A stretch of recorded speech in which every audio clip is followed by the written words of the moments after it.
Bukod sa traslasyon, kabilang sa mga inaabangan ng mga deboto ay ang tradisyonal na pahalik sa Poong Jesus Nazareno.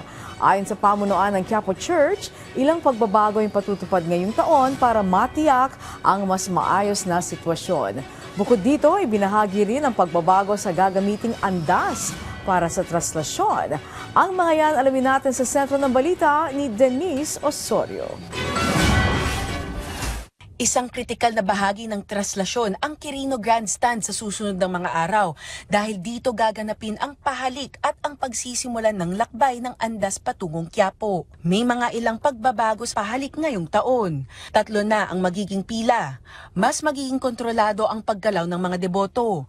At ang mga pulis na deboto ng Nazareno ay sasabay bilang ihos. Yung experience kasi natin in the several years na dito sila lumalabas sa Katigbak Driveway, yung ibang deboto, pagbaba ng Katigbak Driveway, hindi daw umaalis. Naghihimpil na ron at sila actually yung sumasalubong sa ating andas pagkatapos. So yun yung ating ina-avoid. Dagdag ni Irasga, mas malinaw na ngayon ang entry at exit points at mas mahigpit ang pagpapatupad ng mga lugar o pwestuhan ng mga deboto para maiwasan ang biglaang pag-ipon ng mga tao sa mga posibleng choke points at para maiwasan ang kalituhan at pagkakaantala. Nagtalaga rin ng malinaw na zoning areas para sa mga organisadong grupo ng simbahan at parokya at inaasahang mananatili sa open areas ang mga deboto. Pero ang pinakamalaking pagbabago ngayong taon, ang upgrade sa andas. Mas madali na itong itulak. 3 sa inyo pwedeng magtulak. Madaling imaniobra ng manibela. Dati, kung naalala ninyo, last year, nabalaho kami dun sa may isang portalet doon. Nung iniliko namin, dumire-diretso papuntang kabilang side naman, dito sa may Burnham Gym. Nahirapan kaming imaniobra. Ngayon, confident ho kami, in a few minutes, kaya ho natin maimaniobra ng maayos. Inaasahang malaki ang maitutulong nito para mas maging tuloy-tuloy ang prosesyon at maiwasan ang mga biglaang paghinto na naranasan noong mga nakaraang taon. Isa sa mga tumutulong sa paghahanda si Joseph de la Cruz, isang ihos de Nazareno na 27 taon ng deboto ng Poong Nazareno.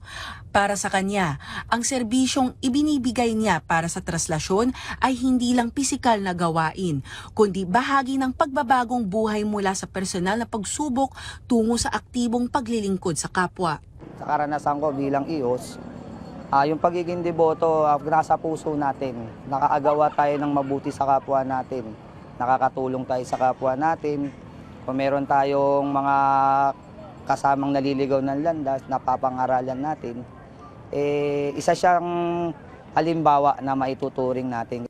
Sa gitna ng dagsa ng tao, sila ang unang nag-aasikaso sa mga senior, buntis, PWD at sa mga debotong nangangailangan ng gabay.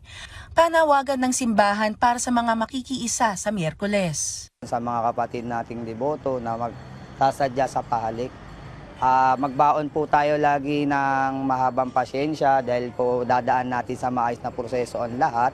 Denise Osorio para sa Pambansang TV sa Bagong Pilipinas.